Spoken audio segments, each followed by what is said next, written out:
Thank you for joining us, everyone.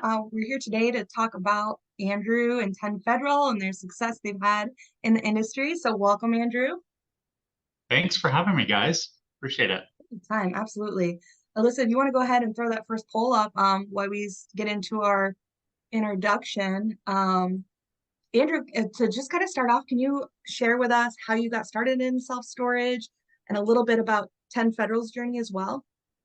First of all, thanks for having me. I'm currently the president of 10 Federal Self Storage. We are a operator of self storage properties, real estate investment firm. We specialize in owning, operating, managing self storage facilities, and we do everything remotely from our Raleigh headquarters. So, right now, we manage about 4 million square feet of real estate, 75 properties throughout the country. I've been doing this for about 2 years. Prior to this, I was at public storage for about 8 years. So started as a bench district manager and kind of grew up through the ranks at public storage. I worked in 3 different markets over my tenure there. At the end, I was overseeing one of the largest regions in the country, the South Florida area, which had a lot of different dynamics down there. Very high dollar, high visibility market for the country. And then about 2 years ago, I jumped over to 10 Federal, and I saw that it was an innovative player doing a lot of really cool stuff. Thought it would be a great opportunity to jump in, make a difference, and it's been a great ride. Yeah, it seems like it fits you very, very well. You've done some great things there. Speaking of which, congratulations. I saw in the news that you raised your fourth fund, right?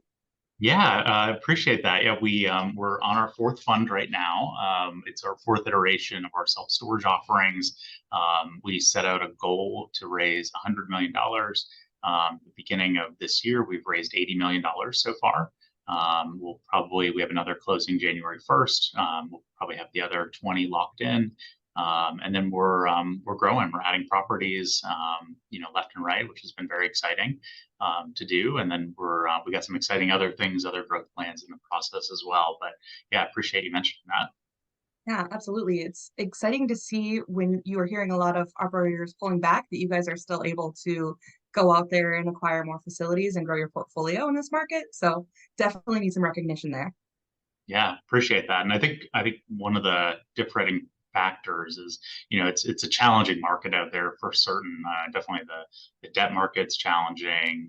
Acquisitions market, there's still a difference between the buy and the ask on properties and things like that. But using technology allows us the ability, one of your products as well we use to operate, actually store will use quite a few, but being able to operate more efficiently gives us, some pretty high and attractive margins, which we've been able to pass on to investors, and then it also helps us identify deals that are underperforming.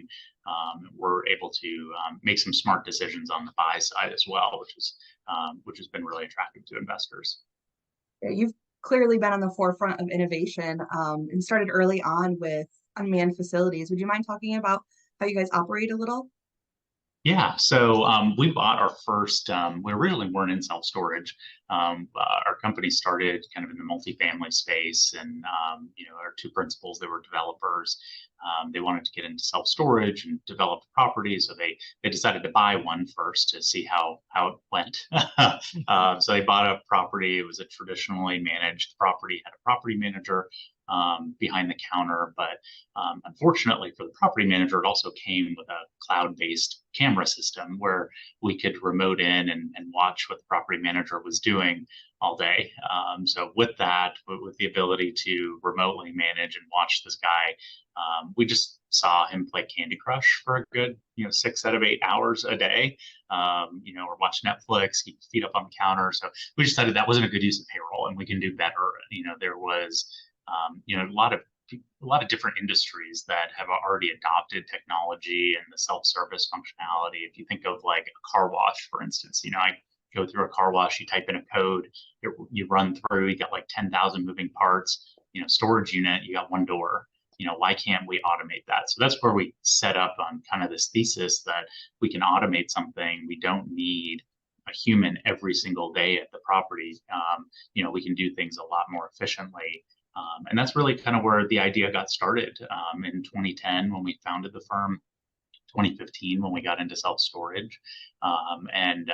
We were a pioneer. There was really no one doing it at scale, as high tech as we were. So we had to develop a lot of the tools in-house initially to help solve for some of these things. What's good now is that it's become the new thing that everyone wants to do, and people are getting excited about. And I think so that kind of started during COVID, with the contactless rentals and online rentals and things like that. I think that's helped propel, and it's made it easier for everyone because now there's a lot of software providers, a lot of tools out there that people can leverage to make automation really easy for them too. At the North Carolina Self-Storage Association Expo that we were at last week, I heard someone mention drones, and I believe I've seen this before. And I just want to ask, are you guys testing? How did the drones come into play? I know everyone loves our drones, and I like the drones too. I guess a geek when it comes to that sort of stuff. But yeah, the drones, they're kind of in beta right now.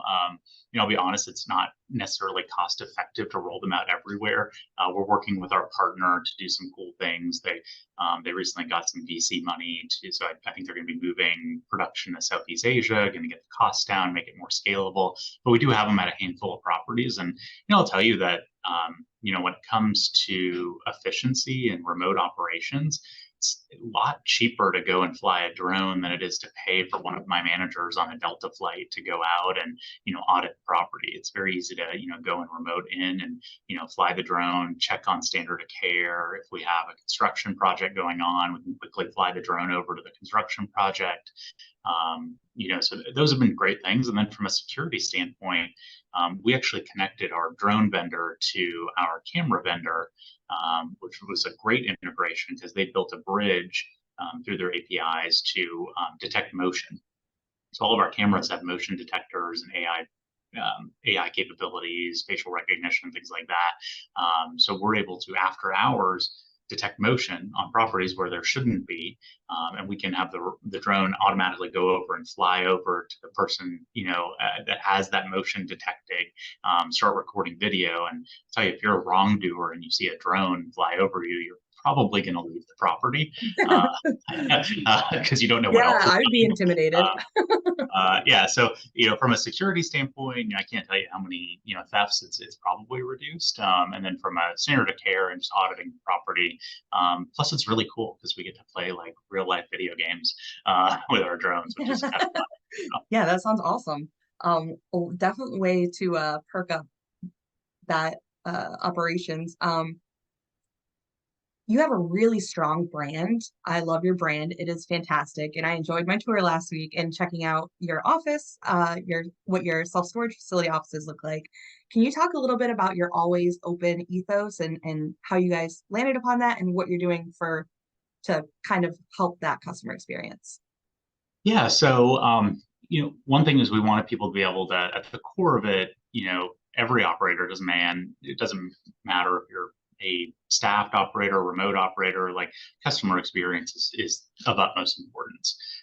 So we wanted to make sure that we can deliver the same or better experience than a traditionally operated manned property. So the always open, we have signs on our properties. People can access 24 hours a day. They can rent 24 hours a day. We have an AI chatbot that's available 24 hours a day. We also have a call center in-house that is open 81 hours a week during peak times. We have extra staff in there as well. And we have, omni-channel approach to tenant communication. So text, email, phone. We want to make sure that we're available. So it's, there's a difference, and I think a kind of a misnomer with remote management is that it's absentee. And it can be done absentee, but when it's done absentee, it's not done very well. And there's still humans involved. It's just at different points in the customer journey. And making the customer have the ability to self-serve is really important. There's stats out there that 80% of people will choose a self-service option if it's available. I mean, I go to the grocery store, Target, things like that. You see more people in the self-checkout line now than you do in the regular checkout line. So the market and just the, I think people's just ability and propensity to want to self-service is there. And if you give them the option to do it, that reduces touch points that you have to pay employees on your team to manage, especially if it's low value things like, taking a payment or just routine tasks that you have to do that you can automate and allow people the ability to self-service. I see each one of those as a cost reduction, either to our properties or our management company. So that's really what we've set out to do. What are some of those low value, repeatable tasks have you automated? Yeah, so the collection calls have been a big one. So it's been through you guys actually. It has been a big thing. So we used to employ people that would physically call customers every time they were delinquent. So we completely got rid of that. You guys have something, I think it's called Collection Manager. I could be saying that wrong, but I think that's what it is. It's perfect. Thanks for the plug. which automates all of our collection calls. So if someone's delinquent, automatically sends them a text, sends them an email, and we can set what intervals we want to set. So like by state, we have different intervals for each one of those. And then we'll auto dial them as well. So we were also seeing a pretty low answer rate on our collection calls. So we spent all this payroll to call all these people who are delinquent, but we didn't get a huge ROI on it.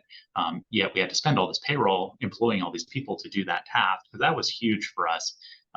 We've saved a considerable amount of money just through attrition. As people leave, we don't replace them because we've added in all this technology, which has been really great. The other thing we did is through our Da Vinci lock, we've automated our collection of codes. So if someone forgets their code, or they pay their bill, they have their Da Vinci lock on it, they get texted the unlock code. And if they are at the property and they forget their code, they can just text in, or they can scan our QR code and they can get the code to their lock. They don't need to call someone. So we were getting a ton of calls of like, hey, I forgot my code, or I forgot my gate code, I forgot my Da Vinci lock code. And we've solved for that now too. People can self-service. They can probably get the code faster than if they were to take the time to dial our number, wait on hold, speak to an agent, verify their account, and then give them the code. They can fully self-service it themselves, which has been great. Sounds like a great customer experience. Yeah, we try. How are you using, you kind of said you reallocated some of your resources. How are you having your agents kind of perform some of those customer success functions? Yeah, so what's been great with so we have our own internal call center in-house. So we've tried to use some third-party call centers in the past, and I'll preface this and say, like, we never wanted to start our own call center, but we found the need to have to control that stuff in-house. So especially the way we operate, and we operate very differently than some other operators where we're fully remote. We use Da Vinci locks. We have a certain process that we operate our property. So having that in remote, control in our call center allows for a much better customer experience. So our agents are trained to handle a lot of those touch points. We really try to make sure that they're as much value as we can on the sales aspect of it. We try to automate everything on the existing customer front. So if you're an existing customer to us, we actually have a way through our call center software to segment if you're a new customer, existing customer, a delinquent customer, and it will route appropriately to each one of those touch points. So if you're a delinquent customer and the system recognizes, hey, you haven't paid your bill and you're calling us, well, we know that you're probably calling to pay your bill. Or you're calling to complain or something. And so we'll route you to pay your bill before you go and speak to an agent. So that helps cut down tremendously because, if those people are speaking to our agents, they're taking away sales calls from us. And I want my team, readily available, to answer sales calls, spend as much time on the phone with a sales customer closing a rental and not having to worry about backup in the queue because we got all these people calling in because they want to pay their bill, or if they forgot their lock code or their gate code. We've automated all of those things so that they can easily access all that information and free up my agents for primarily sales functions. You're doing all the right things, leading the charge and doing all the right things. again, kind of referencing your session last week, which was a great session on automation and AI, you had mentioned that the average, industry-wide average number of employees per facilities and what you have been able to accomplish by implementing some of those practices. Would you mind sharing a little bit more around that? Yeah, so if you look at the average, and you can look at the REIT headcounts and for properties and get that, so that's all publicly available. The average REIT has over 2 employees per location. So if you think about their corporate staff, their property staff, it's about 2 to 2.5 per location that they have supporting us. We're at less than 1, so we're at 0.8 full-time employees per location, and that includes my whole corporate staff, technology, human resources, myself included in that number, that help support our properties. And the only way you're able to do that is adding technology and automation. And it allows me to do a few things. It allows me to hire more productive employees. We pay generally better than the market because we have less employees to have to spread burden among, because we're able to be much more efficient with our spend. So we can attract people, we have lower turnover. People are able to, I think, generally be happier because there's not just a bunch of people doing kind of mindless jobs here. It's everyone's job is very important, because we've eliminated a lot of the extra, call it fat on the bone of stuff, and we've implemented technology to help automate that stuff. More rewarding work. All right. Got a couple questions coming in. If you don't mind, if we take a break and maybe address them. The first one we have is from Ben Hendricks around your call center staffing. If you have found a ratio of agent to units that's best for you. So call center staffing. So what's been really cool and what's been a huge driver for us, switching, and this isn't a plug for CallPotential, but I can't help it because I feel passionately about the product, is that there's demand based reports in there that tell you historically when calls are coming in. So that's been a game changer for us, is being able to see when our peak times are. People are calling us 10 to 2. That's our main time. So we used to have 5 or 6 agents coming in at 8 a.m. when our call center opened, and they would just sit there twiddling their thumbs waiting for calls. Like, we were overstaffed at the beginning. So when we started getting the data in from CallPotential to showing us, hey, no, like, we also thought, Saturdays were going to be like way busier. Like, that must be the busiest day of the week. And then, we got the reports and said, like, well, really it only peaks, we have a lot of traffic on our properties, but we're not getting a ton of calls because normally they're renting on Friday in order to move in on Saturday. So our thought process was, okay, originally we were overstaffing Saturdays because we thought we'd have a lot of traffic, but really we needed to staff more on Fridays, in order to capture the leads and the rentals for a Saturday move-in. So it changed our way of thinking. And just with the demand-based scheduling, we've been able to cut, roughly, between that and the collection calls, I mean, I think we've saved over $300,000 in payroll, since implementing these systems. And that's been just through attrition and not replacing positions as people leave and whatnot. We're not laying anyone off or anything like that. But, the software has enabled us to be much more efficient on our spend, which really helps me not have to charge my properties as much for my service, which helps the NOI of the properties, which, in turn is a value creator for my investors. So it's been a game changer for us. Wow, thank you so much. That was amazing, glowing review. Couple more questions. Could we get more insight on how the DaVinci lock helps reduce service calls? Like, how are the customers able to retrieve their code if they forgot?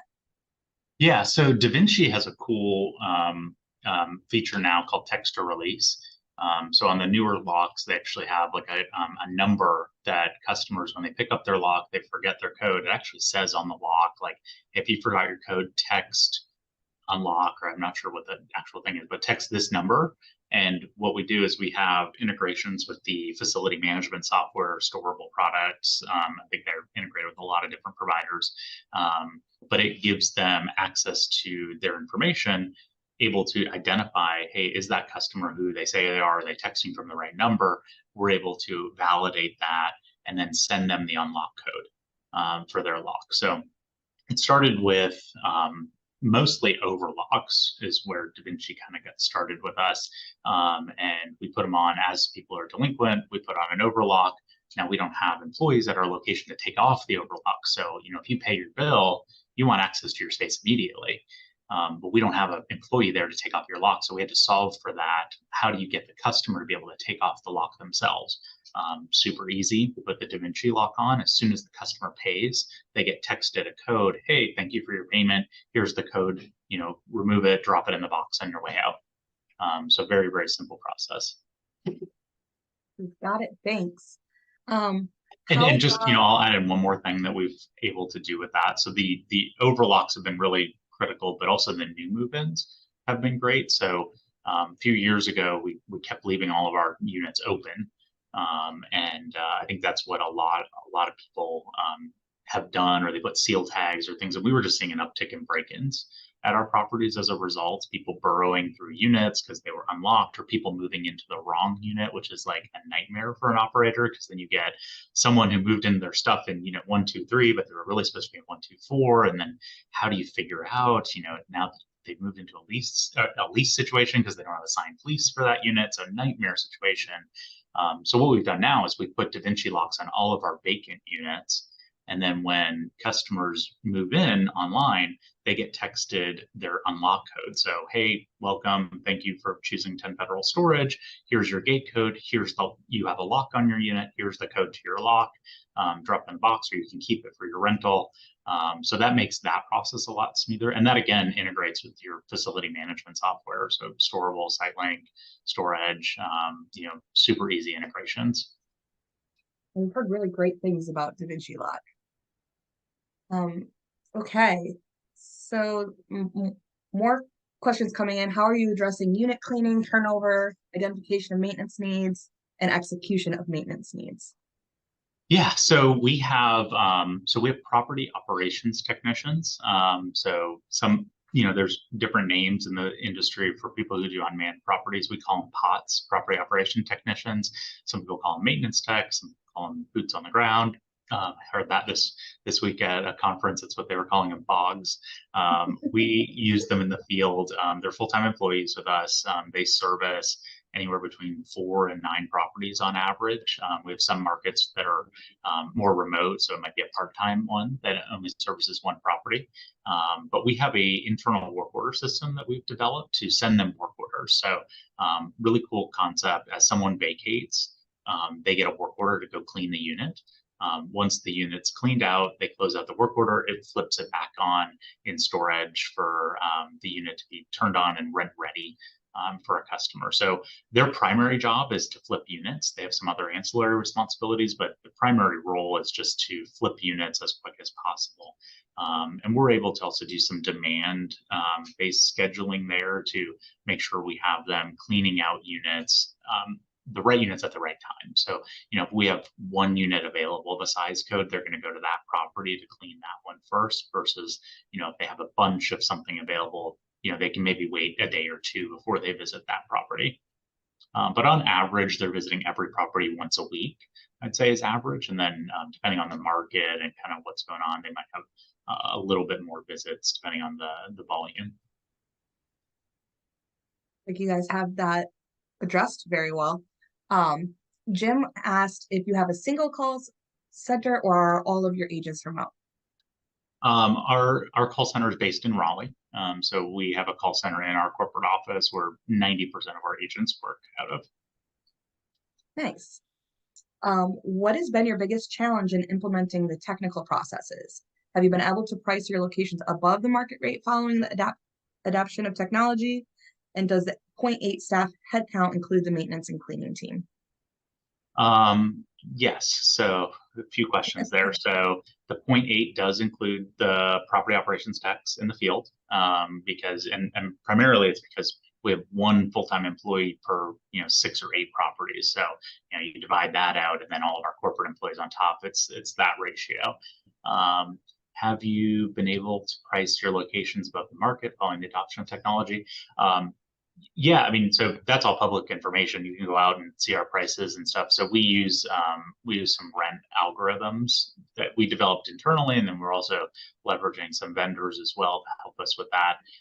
And yeah, I mean, for the most part, we're able to outperform most of the operators in our marketplace. And you know, some other things that we do is we don't we try to not get fee heavy with customers. I think they get a little kind of nauseated at like admin fee and lock fee and this and that. And so we've kind of went the other way is like, hey, we'll give you a free DaVinci lock when you move in. Thing. We're not going to charge you an admin fee, and just doing those type of things have helped with our customer acquisition pretty tremendously. I know people get stuck on like the move-in costs and trying to get that number up, and we think opposite because it's really the value is in the reoccurring revenue that you're going to get once someone moves in. It's we have a saying here that you can't raise rent on a vacant space. So if someone chooses not to rent with you because you have an admin fee, but they're going to rent with me. Well, then they moved in with me, and then I can raise their rent. You can't do that because they chose not to rent with you because of your admin fee or your lock fee or whatever else you're adding on there. Sounds like a great example of how you're reducing friction during that move-in process. Can you talk to maybe a few other things that you've done to help make the rental conversion process faster and easier for your customers?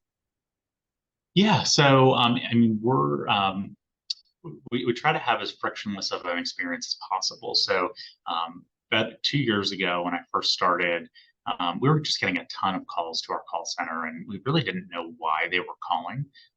So we have a team of in-house developers that we leverage for different things, and I had them build a cool little tool just to track calls that were coming in. And so at the end of each call, the manager would code the call and just tell us like, hey, why were they calling? So we looked at the top 5 or 6 different reasons why someone would call our call center. And what we did is we looked to solve for each one of those.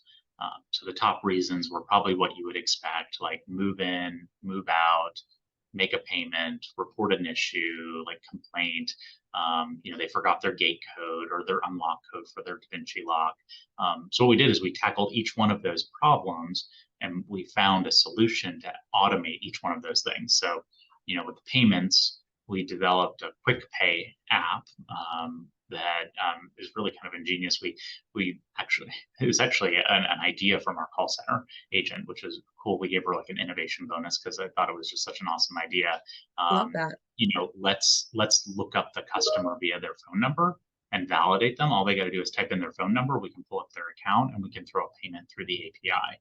So there's no, hey, log into your account. You got to remember your password, like your account number, like none of that stuff. So people can make their payments through our Quick Pay app like in 10 seconds, which is really great.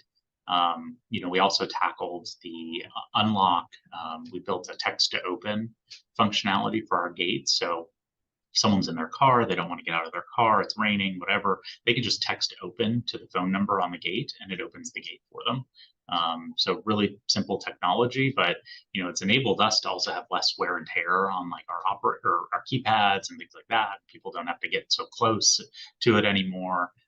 So we've probably seen a reduction in, just avoided, collisions and things like that. But it's also just helped improve and make that process frictionless for the customer. So I can go on and on. Our latest thing that we've done is we've automated the move out process. So they scan a QR code at their unit. They go to our tenant portal. If they need to move out, they just type in their phone number. We pull up their account. They take a picture of their empty space, and then it sends us a work order or an email. Hey, Holly wanted to move out of her unit. Here's a picture of her unit. We can vacate her right there. They don't have to call into a call center or speak to someone, wait on hold. And that just helps reduce the amount of calls coming in to us as well. Yeah, it sounds like you really shortened the customer service times that customer would have to Oh, for sure. engage with your team. There are so many more questions coming in. I know we had about a half hour. If you have a few more minutes, we'll address a couple more. Kind of seeing a little bit of a trend too, wanting to know what's next for 10 Federal. What are you guys investing in? What are you looking to do in 2024? Yeah, so we kind of talked a little bit about it at the beginning of the call, but we're in the midst of our fourth raise, and it's been a very successful raise. We've raised $80 million so far. We went out and bought a bunch of properties with that, and then we're continuing to raise money. We're probably going to start a fifth fund next year, more institutional, probably triple the size of this one. So very exciting to be able to grow out there and just using technology to help, help us better identify deals and then continue to operate our properties well. Exciting stuff. Questions.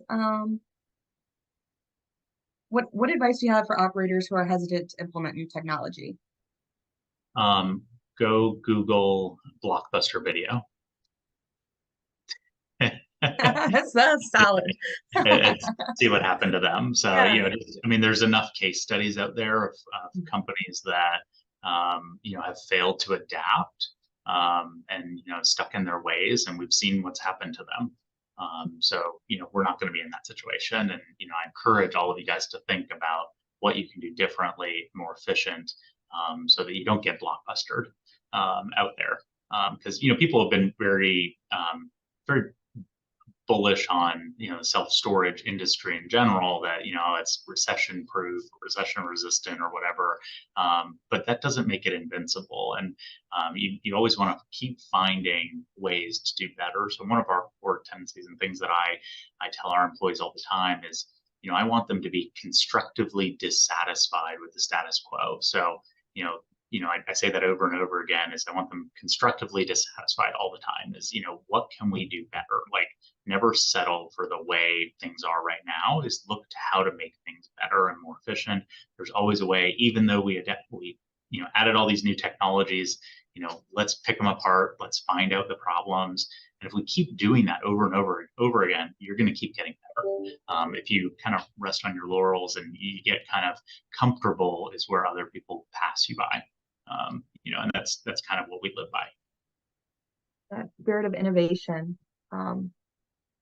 Well, thank you, Andrew, and thank you everyone for joining us. We're going to send a recording of this webinar out. We're also going to include Andrew's contact information if anybody would like to reach out to him, ask him questions about the webinar or opportunities or anything of that nature.